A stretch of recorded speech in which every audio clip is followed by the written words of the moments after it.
지금부터 사고와 표현의 상호작용에 대해서 한번 알아보도록 하겠습니다. 사고는 다른 말로 쉽게 이야기하면 생각이고, 표현은 국어에서의 표현은 말하기와 글쓰기가 표현 활동에 들어갑니다. 이 글은 사고와 표현이 서로에게 영향을 미친다, 상호작용을 하고 있다는 글인데요. 그러면 첫 번째 문단에서 어떻게 사고와 표현이 상호작용하는지를 한번 알아보도록 하겠습니다. 첫 번째 문단의 중심 문장은요, 처음에 나오는 요 줄 혹은 마지막에 이 줄이 되겠는데요. 요 사이에 들어가는 내용은 어떻게 상호작용하는지가 나와 있습니다. 한번 읽어보도록 하겠습니다. 창의적이고 생산적인 활동을 두 글자로 줄이면 표현이라고 할 수 있죠. 표현에는 당연히 사고작용이 따르기 때문이다. 그림으로 한번 나타내어 보면 표현을 할 때는 생각이 필요하다라는 말이니까 생각이 표현에 영향을 미친다라는 화살표로 표시할 수 있을 겁니다. 그리고 반대로 말을 하고 난 뒤에나 글을 쓰고 난 뒤에 말이나 글, 즉 표현 뒤에는 그 과정을 되돌아보면서 자신이 새로운 생각을 하거나 발전된 생각을 얻기도 한다. 생각은 사고와 같은 말이니까 사고에 영향을 미치기도 한다라는 걸 봤을 때 표현 후에 사고에 영향을 주는 요 화살표가 성립되겠죠. 그리고 청자나 독자의 반응을 통해 자신의 생각을 바꾸거나 확신을 가지기도 한다. 청자나 독자의 반응은 글이나 말을 한 뒤에 나올 수 있는 것으로, 즉 표현 뒤에 오는 청자나 독자의 반응을 통해 자신의 생각, 즉 사고를 바꾸거나 확신을 가지기도 한다니까 여기 표현에서 사고에 영향을 미치는 두 번째 화살표에 관련한 이야기겠죠. 이처럼 사고와 표현 활동은 지속적으로 상호작용하게 된다 라고 해서 여기까지의 내용은요, 사고와 표현의 상호작용이라고 정리할 수 있습니다. 두 번째 문단의 내용은 사고력과 생각하는 힘이죠. 사고력과 표현력, 표현하는 힘입니다. 표현력의 밀접한 관계에 대하여 이야기를 하고 있는데요. 사고력과 표현력이 어떻게 밀접한 관계에 있는지를 한번 알아보도록 하겠습니다. 자, 두 번째 문단의 중심 문장은 첫 번째 줄 상승한다. 그리고 마지막 사고력과 표현력은 상호협력에 밀접한 연관을 맺고 있다 라고 보면 될 텐데요. 그 사이에 어떻게 사고와 표현이 영향을 이렇게 주는지를 1번, 2번을 통해서 사고력이 향상하는 것은 표현력 때문에 사고력이 향상하는 것은 2번으로, 사고력 때문에 표현력이 향상하는 문장은 1번으로 한번 나타내어 보도록 하겠습니다. 머릿속에서 이루어진 사고 활동의 내용을 구체적으로 말이나 글로 표현해보면 부족하거나 어디에 자신의 사고의 부족함이나 개선할 점들을 찾을 수 있게 되고 이후에 좀 더 조직적으로 사고하는 습관이 생긴다. 표현이 사고에 영향을 주는 거죠. 그래서 여기를 묶어서 2번이라고 적어 놓으면 표현이 사고에 영향을 미쳐서 사고력이 향상되는 예로 볼 수 있겠죠. 그리고 한편 표현 활동을 하다 보면 어휘 선택, 내용 조직 등의 과정에 어려움을 느끼게 된다. 이러한 어려움을 해결하기 위해 논리적으로 체계적으로 생각해 보게 되고 이를 통해 표현 능력이 향상된다. 논리적이고 체계적으로 생각한다가 즉 사고하는 거고요. 이 사고가 표현 능력, 표현력의 향상에 기여한다라는 것이기 때문에 여기부터 여기까지 묶어서 1번으로 표시를 하고요. 사고가 표현력을 향상시키는구나. 그래서 사고하는 힘과 표현하는 힘은 서로 밀접한 관계를 가지면서 각각의 능력을 상승시켜 주는구나 라고 생각할 수 있습니다. 세 번째 문단은 사고 활동과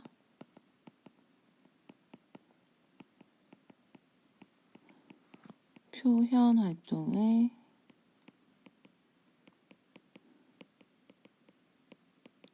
관련성을 이야기하는 문단입니다.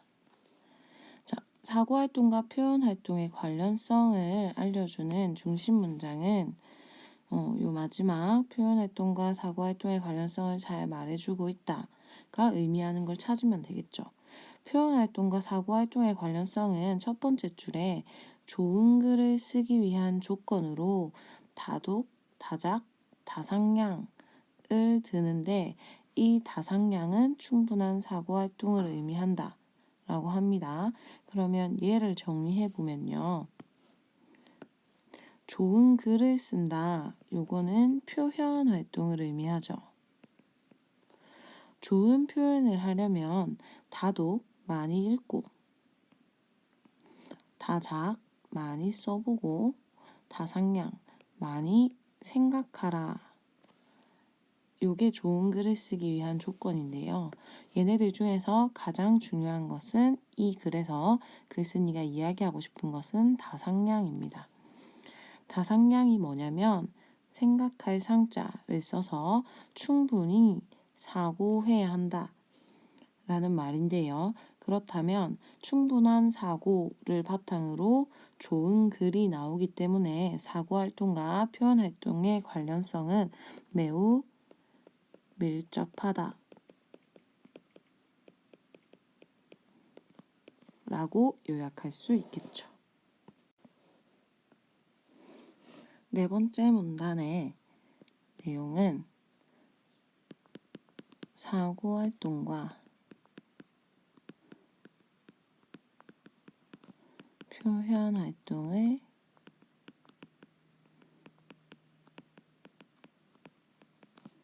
유사점 그리고 사고 과정의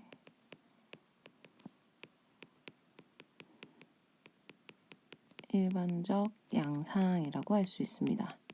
그러면 이 글에서는 사고 활동과 표현 활동의 유사점을 하나 찾고요. 사고 과정에는 어떤 것들이 있는지, 일반적으로 어떤 것들이 있는지를 찾으면 이 문단의 중심 내용이 아닐까 싶습니다. 자, 사고 활동과 표현 활동의 유사점은요. 첫 번째 줄에 나옵니다. 사고 활동과 표현 활동은 일련의 과정을 통해 이루어진다는 점에서 서로 통한다. 일련의 과정이라는 말은 연속된 과정이 있다라는 건데요. 사고 활동은 어떤 생각의 흐름이 연속되는 것이 있고 글을 쓰거나 말을 할 때도 단계에 거쳐서 과정을 통해서 이루어지기 때문에 그 뒤의 내용은 화법과 작문 1학기 통틀어서 배울 거고요. 우선 사고와 표현이 서로 일련의 과정이 있다. 그 두 점이 비슷하다 하는 점만 여기에서 알고 가면 되겠습니다.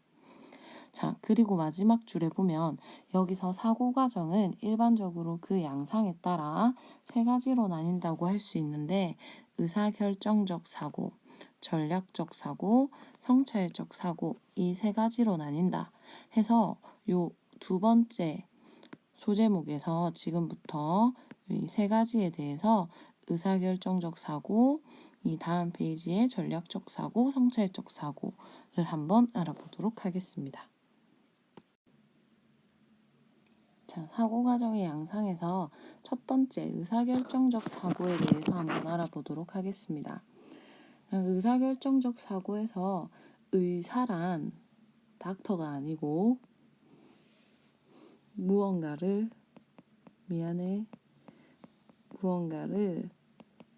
하고자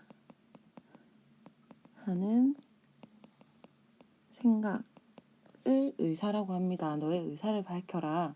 네 생각을 밝혀라. 같은 말이겠죠. 그러면 의사를 결정한다 라고 했을 때 말을 하거나 글을 쓸 때 자신의 생각, 앞으로 뭔가를 하겠다 하는 의사를 결정하는 것은 일반적으로 앞 단계에서 이루어진다라고 하는 첫 번째 문장을 여러분들이 이해할 수 있겠죠. 그래서 여기서 전체 내용을 한번 요약해보면 첫 번째 문단에서 어떤 내용이 나오냐면 의사결정적 사고의 개념과 그 의사결정적 사고가 도대체 어떻게 작용하는 거냐라고 했을 때 그 대표적인 사례들을 보여줘서 의사결정적 사고가 이때 작용하는 거구나를 이 문단에서 파악하시면 되겠습니다. 자, 그러면 조금 전에 읽고 온 것처럼 의사결정적 사고의 모습은 이렇습니다. 말하기나 글쓰기를 하려고 할 때 주로 앞 단계에서 이루어지는 사고를 의사결정적 사고라고 한다. 여기가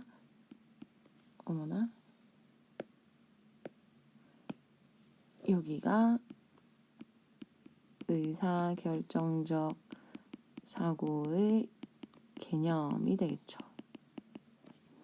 주로 앞 단계에서. 그러면 여기서 무슨 앞 단계냐면 표현하기의 앞 단계. 주로 표현하기에 앞 단계에서 이루어지는 사고를 의사결정적 사고라고 한다. 자, 주로라는 말이 들어가 있기 때문에 무조건 표현하기 앞 단계에서 이루어진다는 것이 아니고 얘가 의미하고 있는 것은 예외가 있을 수 있다라는 겁니다. 자, 말하기나 글쓰기를 구상하고 계획하는 단계에서는 묶어보겠습니다. 무엇을 표현할 것인지,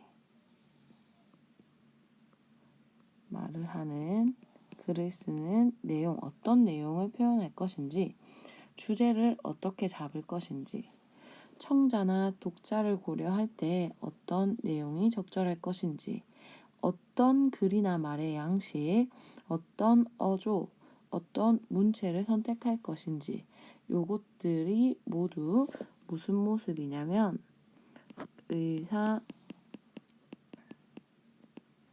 의사결정적 사고를 하는 사고의 대표적 사례가 되겠습니다.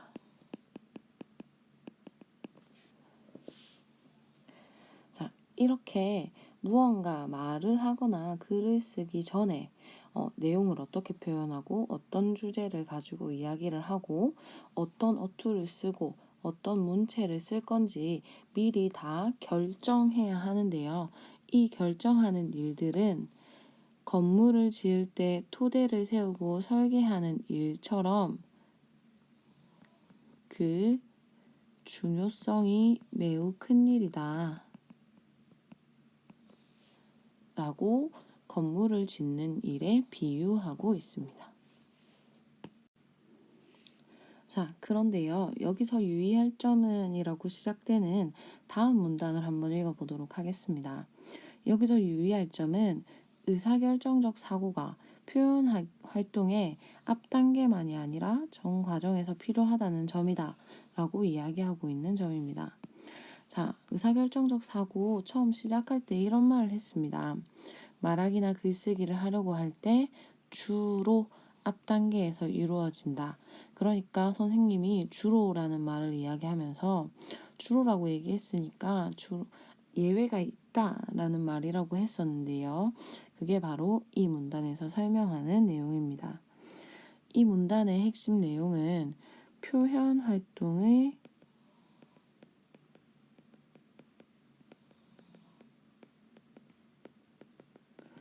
전 과정에서 필요한 의사결정적 사고입니다.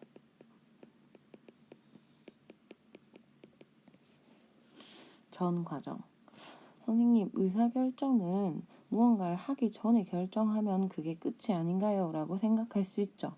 하지만 여기 한번 읽어보도록 하겠습니다.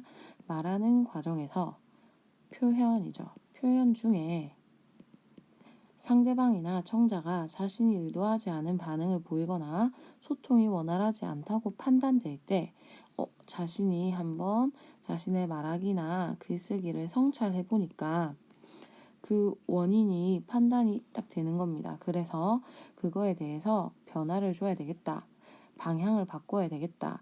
요걸 결정할 수 있죠. 글을 쓰는 과정에서도 필요에 따라서 계획을 수정하거나 전환해야 되겠다. 그러면 어떻게 계획을 수정하고 전환할 건지 결정을 다시 내려야 되겠죠. 이때 의사결정적 사고가 필요하다. 그래서 요 안의 내용이 뭐냐면 표현하기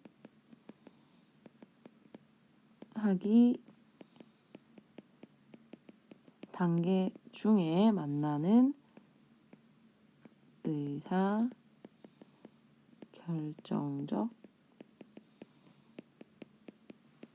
사고라고 할 수 있습니다. 자, 그래서 여기 밑에 그림을 이제 한번 보면 이해가 될 텐데요. 의사결정적 사고의 예라고 해서 발표 주제를 뭘로 할지 지금 발표 주제를 결정하고 있는 모습을 볼 수 있고요.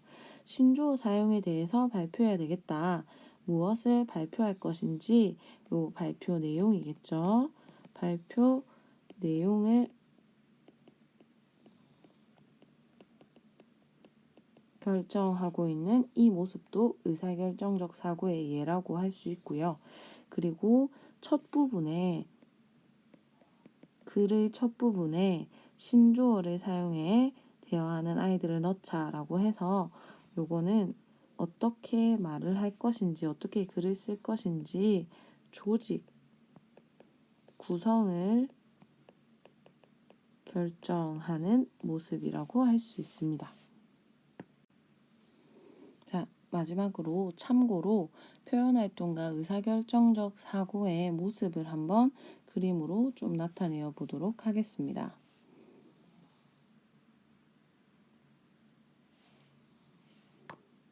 자, 확대를 해서 자, 한번 써보면 말과 글쓰기에 전 과정이 있다고 한번 생각을 해보도록 하겠습니다. 말과 글의 전 과정에서 의사결정적 사고는 어떻게 작용하냐면요. 말을 하거나 글쓰기의 전에 주제, 목적, 내용, 어떤 말을 할 건지, 어떤 내용의 글을 쓸 건지, 주제는 어떻게 할지, 내가 말을 하거나 글을 쓰는 목적은 무엇인지를 결정하게 됩니다. 이게 의사결정적 사고의 한 모습이고요. 그리고 또 표현을 하려고 하다 보면 어떻게 조직할 것인지, 글의 조직, 어떤 내용을 가장 앞에 오게 할 것인지 조직 방법과 표현 방법도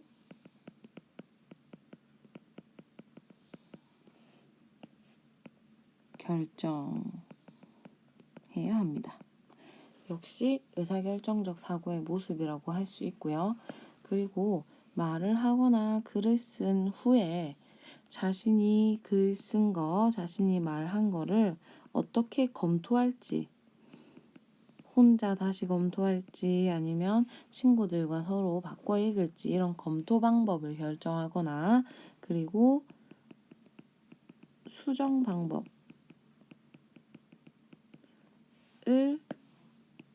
결정하는 것도 의사 결정적 사고의 한 모습이라고 볼 수 있습니다.